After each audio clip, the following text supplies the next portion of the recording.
It's been an interesting morning already. A big success and a near catastrophe.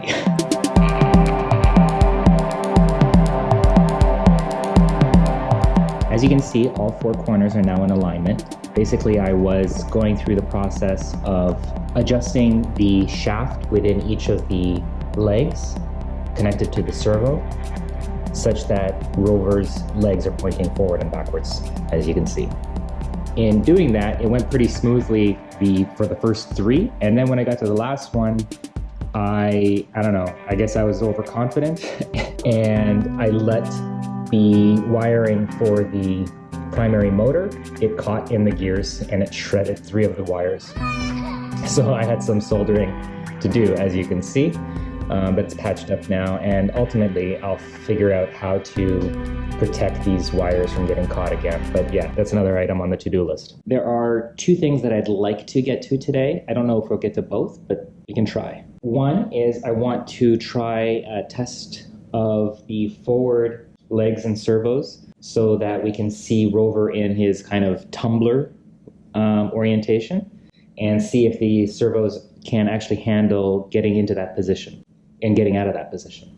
The other thing I want to do is do some testing of motor-assisted turning. Now, when Rover turns his legs, they rotate in an arc. They don't turn directly beneath the servo, they turn outside, as we've seen in previous episodes. It takes more effort, which is why we have the gearing, for the servos to accomplish that. However, we have these strong primary motors. So if we can figure out the correct timing of the servo and the motor to work together and alleviate the strain on the servo by using the primary motor. So we've got the single battery connected up, and I've got the laptop connected up to the Arduino Uno directly. I'm going to edit the code. So right now we've got code running on the Arduino Uno that is controlling all four corners. So right now, if I try to move one of the wheels out of alignment, the servos are working to keep them straight, as you can see them right now. And what I'm going to do is I'm going to send commands to this one and this one, but we'll do one at a time, such that we'll get these to rotate in, and the end result should be that they're both facing forward, directly in front of Rover's, nose.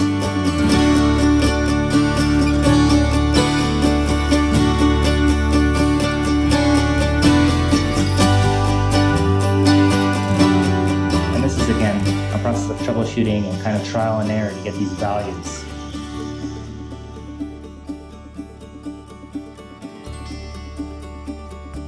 So it's a success. It works great, but I've got it pretty close now. What I've noticed is that there's a discrepancy between the left and right, and I've been trying to figure out why. And there's a few factors. It's more so mechanical than anything else, and let me show you why. So in Rover's design, there's some play, and basically it's very difficult to get things perfect. So for example, if I grab one wheel, you can see that there's a lot of movement. And that has to do with the flexibility that I built into the platform, which is desirable. However, even within one leg, you can see that, there's some movement inside the motor itself, and then there's some twisting going on here because I can't get the shaft perfectly locked down. Moving on to the next test, basically what we're trying to do is make use of the primary motors in assisting the servos as they turn. And what we need to do is basically find a balance between how far these need to turn, or for how long they need to turn, at what speed, to match what we're sending as a command to the servo motor. Our primary motors are actually a bit smarter than our servos. As smart as servos are, the primary motors are smarter. With the encoders on those primary motors, what they allow us to do is get feedback for what is actually happening with the motors. In the case of the servos, basically we send a position command, go to this position within this amount of time, but we don't actually know when it got there, if it got there.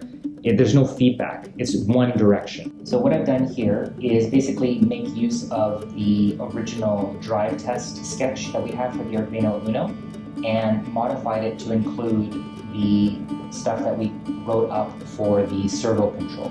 Now we're only focusing on this one motor and servo combination here, the front left. And what we're going to do is essentially send a command to turn a certain amount, halfway between where it is now and the tumbler position. And then we're also going to send the command to spin the wheel, the tire, forward. And we're going to try to figure out kind of what that distance value needs to be in order to match what the servo is doing.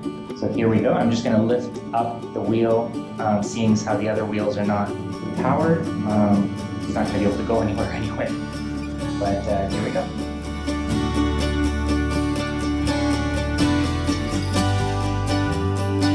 And we're going to hear the flip of the relays. There it is. And now everything should start moving simultaneously.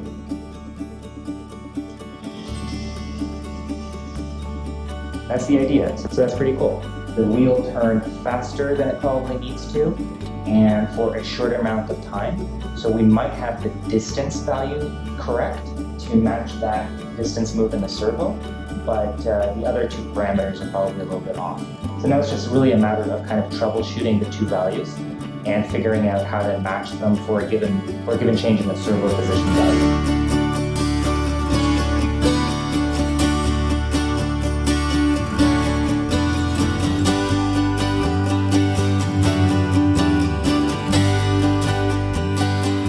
Going really well. I've managed to figure out the speed, distance, and acceleration values to apply to the primary motors to help out the servo motors. And then the next step after that is to figure out how to incorporate that into the command center so that we don't have to keep uploading individual sketches to the Arduino Uno, but that we can kind of configure all of this into the command center so that the Arduino brain can take commands from the web server, etc., etc. So it's getting pretty cool. Give us a thumbs up, subscribe to stay tuned. If you have any questions, use the comments down below on YouTube or over on Rubbersite, and we'll see you next time. Cheers.